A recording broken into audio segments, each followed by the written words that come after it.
In this section, we're going to discuss the purpose of a harness and how to appropriately place a harness on your pet. So there are going to be some breeds of dogs who have certain medical conditions that require them to wear a harness over a collar.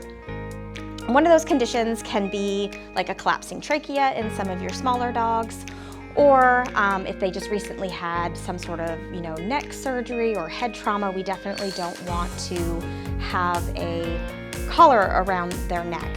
So the first thing that we need to make sure is that the harness is appropriately fitting for our patient. And harnesses come in all sorts of different brands and different sizes and different ways to put them on.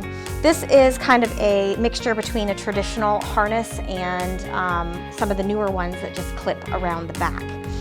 So you want to make sure that you unclip the harness. The first thing you're going to do is you find the part of the harness that goes underneath their belly and on their chest. You want to slip it over their head, then take their leg, put it through the harness, reach underneath the patient and clip the harness in place. So the harness should not be too tight. It should fit nice and loose, but it also should not be easy for them to pull it up and over their head or get their elbow through in order to slip out of the harness. And once the harness is on, you praise them. That's great. Good boy. And that is how you appropriately place a harness on your pet.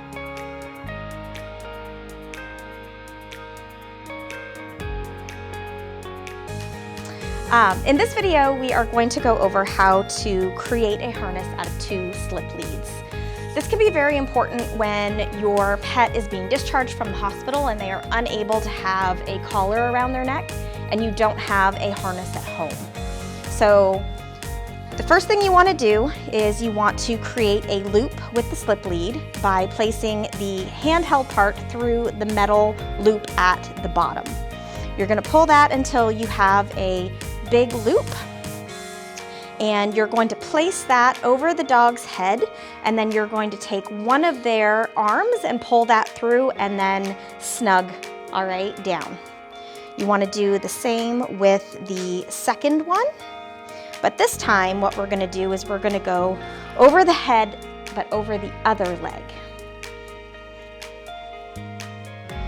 And again, we will make it nice and snug. You're standing on the leash. And now we have a harness. If you have any questions, you can always ask your veterinary staff for any further details.